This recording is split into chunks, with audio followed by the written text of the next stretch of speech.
What's up, everybody? Enosh here with some news that came out last night, and this is news that's both Marvel news and DC news. So there's something for everybody in there, and I don't know if everybody's going to be happy about it. But anyways, I digress. Let's go.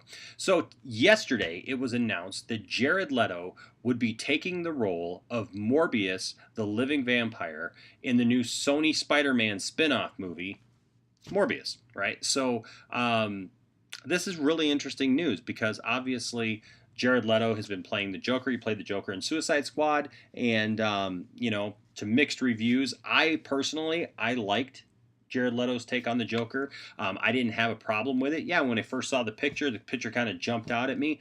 But the Joker's a pretty crazy guy. He's a pretty crazy character, and I wanted to see more of that character. I wanted to get that fleshed out. And so the question that first came up last night was, well, what does this mean for the Joker? Because right now they've been talking about doing a Joker solo movie with Jared Leto. There's another Joker movie being worked on with Joaquin Phoenix that's more set in the 80s, and it has more of a gangster feel to it. But Jared Leto's been working on a solo movie for his Joker as well, because DC right now is just kind of putting stuff out there, and unfortunately it doesn't seem like they have a real they don't always have a really good plan of what they want to do with some of the characters, and I can admit that.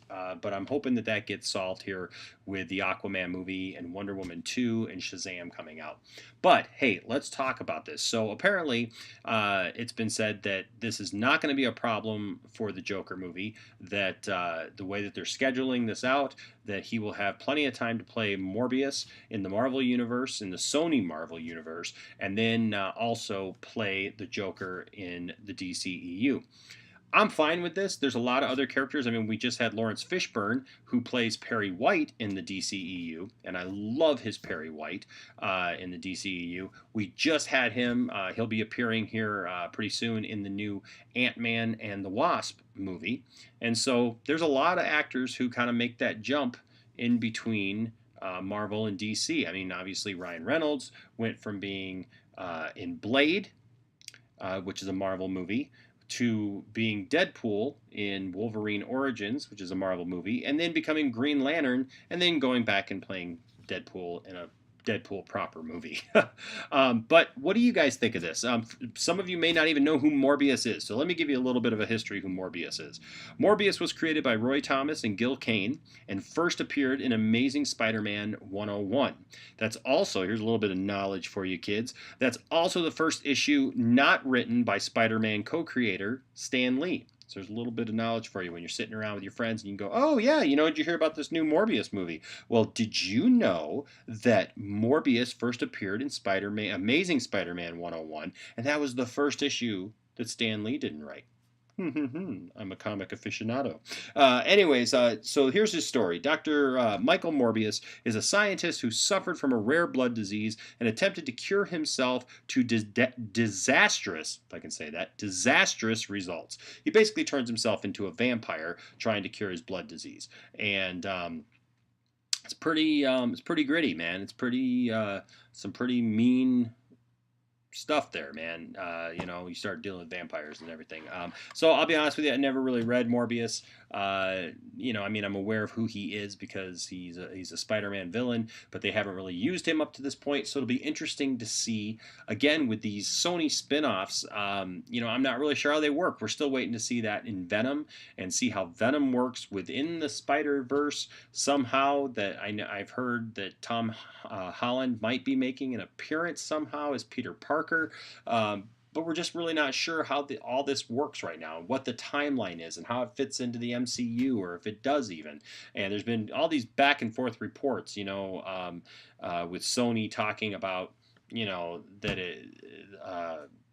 it did, that it was part of the MCU. And Kevin Feige, there's a famous meme now of him just kind of sitting there, just like looking off to the side, because it is kind of, with this whole Spider-Man inclusion, still owned by Sony. So it'll be interesting to see what happens with these spin-off movies. I don't understand them right now, because how do you have a Venom movie without Spider-Man?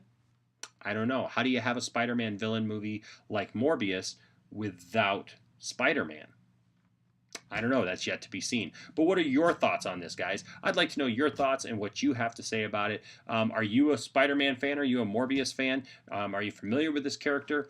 Let me know down in the comment section, please. I would like to learn from you as to what this character is all about and what you think about the casting of Jared Leto as Morbius in this new spin-off movie, okay? Let's continue the conversation either down in the comment section or over at Twitter at Enosh Music. Also, if this is your first time being here at the channel, please note that this is the Poindexter Lounge. This is a place for nerds. It's a place for everybody, and we would love for you to be a part of it, this community that we have set up.